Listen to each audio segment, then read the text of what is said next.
تبارك الذي نزل الفرقان على عبده ليكون للعالمين نذيرا.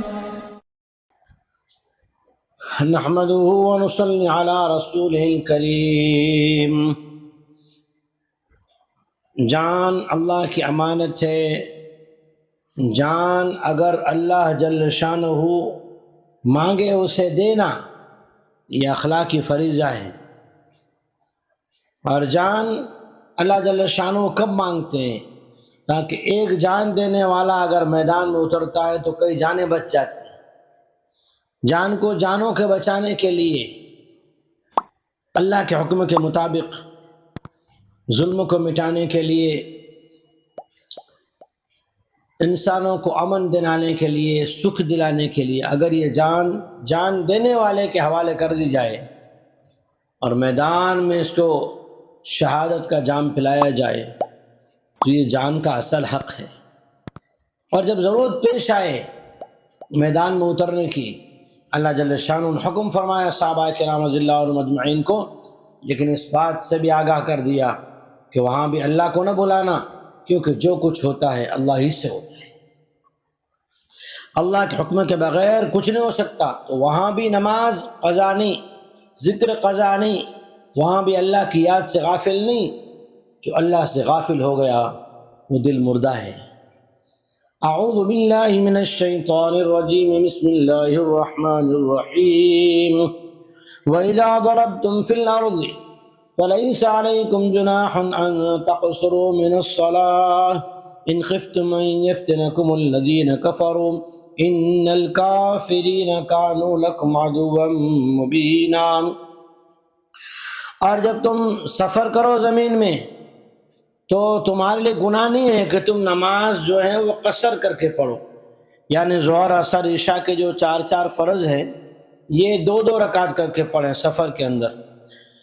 اگر تمہیں اس بات کا ڈر ہو کہ تمہیں کافر جو ہے وہ پریشان کریں گے تو آدھی نماز پڑھو۔ یہ میدان جنگ کا بھی حکم ہے،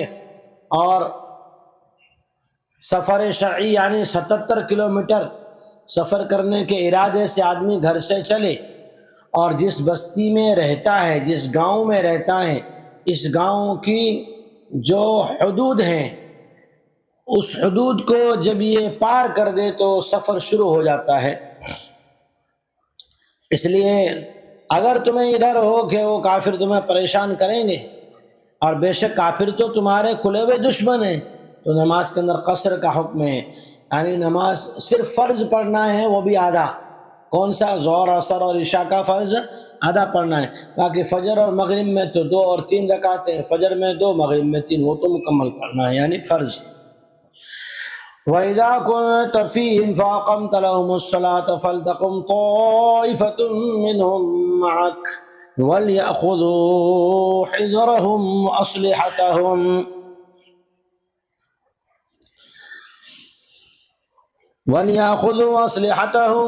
فَإِذَا سَجَدُوا فَلْيَكُونُوا مِنْ وَرَائِكُمْ وَلْتَأْتِ طَائِفَةٌ أُخْرَىٰ لَمْ يُصَلُّوا فَلْيُصَلُّوا مَعَكَ وَلْيَأْخُذُوا حِذْرَهُمْ وَأَسْلِحَتَهُمْ وَدَّ الَّذِينَ كَفَرُوا لَوْ تَغْفُلُونَ عَنْ أَسْلِحَتِكُمْ وَأَمْتِعَتِكُمْ فَيَمِيلُونَ عَلَيْكُمْ مَيْلَةً وَاحِدَةً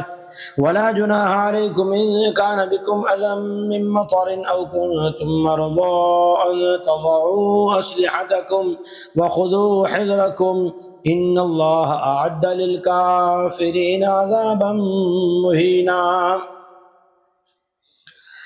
اور اے نبی صلی اللہ علیہ وسلم، جب آپ ان کے درمیان میں موجود ہوں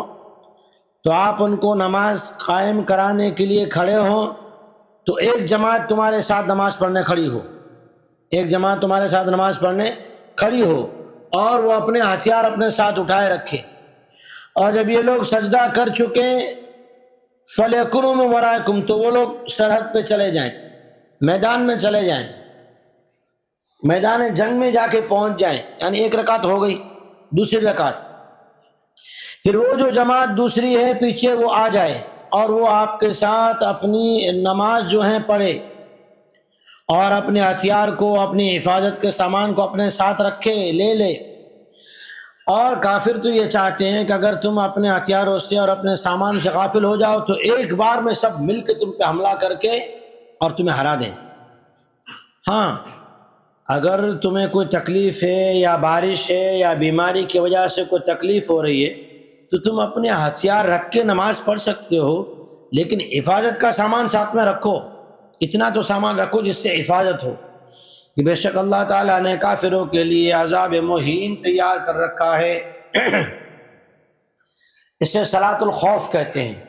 میدان جنگ میں بھی نماز کی قضا کی اجازت نہیں ہے۔ میدان جنگ کی 2 رکعتیں ہیں۔ ایک رکعت امام کے پیچھے، جیسے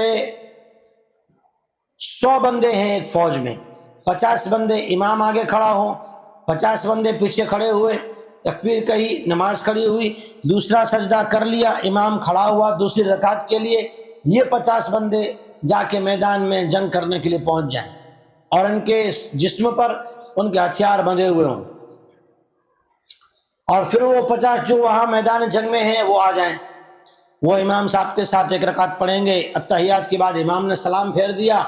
اب وہ جو دوسرے 50 آئے تھے وہ اپنی ایک رکعت یہاں پوری کریں یا وہاں جا کے پوری کریں، دونوں اختیار ہیں، اور وہ جو پہلے 50 گئے تھے وہ اپنی نماز وہیں جا کے پوری کر لیں۔ لیکن اس حال میں بھی ہتھیار کے چھوڑنے کو نہیں کہا گیا، اپنی حفاظت کا سامان لے کے چلنے کو کہا گیا۔ سیلف ڈیفینس یہ اسلام نے سکھایا ہے کہ اگر ظالم ظلم کرنے پہ اتر آئے